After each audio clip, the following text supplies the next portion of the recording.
Kita beralih ke informasi lainnya, di tengah maraknya gempuran game online, bisnis rental PlayStation ini masih terus bertahan hingga kini.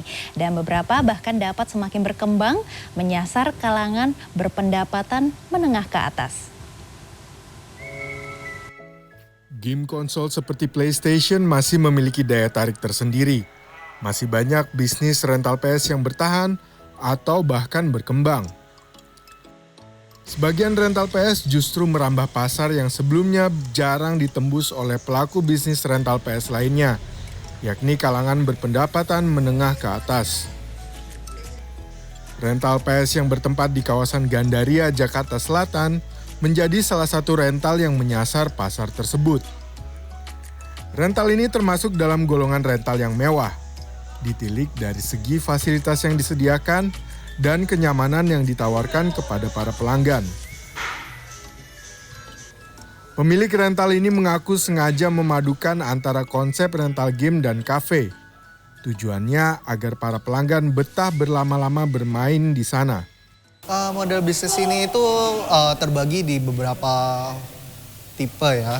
Nah, jadi ada satu di bagian F&B-nya, dibuat restorannya. Nah, kita juga ada di bagian gamingnya, baik dari komputer, baik dari kamar VIP room untuk main PS, buat main Nintendo Switch, buat main VR, baik mau ada event juga bisa di sini.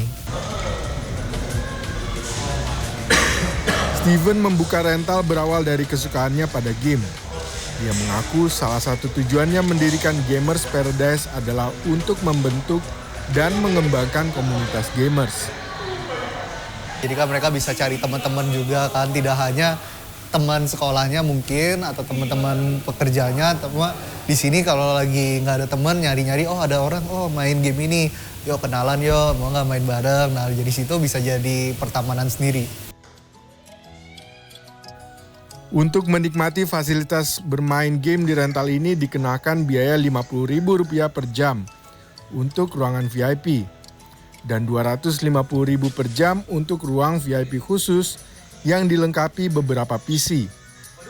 Untuk bermain PC disediakan beberapa paket mulai dari Rp10.000 per jam. Dari harga worth the price sih. Kayak tadi aku yang di VIP 5 cuma Rp50.000 per jam.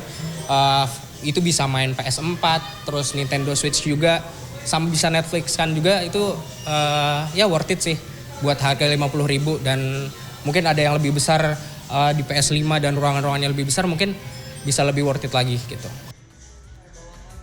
Di sisi lain masih banyak pula rental PS konvensional yang masih bertahan, seperti yang didirikan oleh Raisus Zaman di daerah Mampang, Jakarta Selatan. Rental ini dirintisnya sejak tahun 2019. Pasang surut telah ia alami termasuk saat pandemi COVID-19 melanda. Namun dia berhasil bertahan.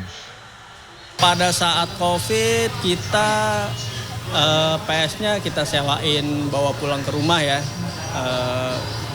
Banyak orang yang WFH jadi akhirnya pada pilih main di rumahnya, ya akhirnya kita sistem jemput antar aja.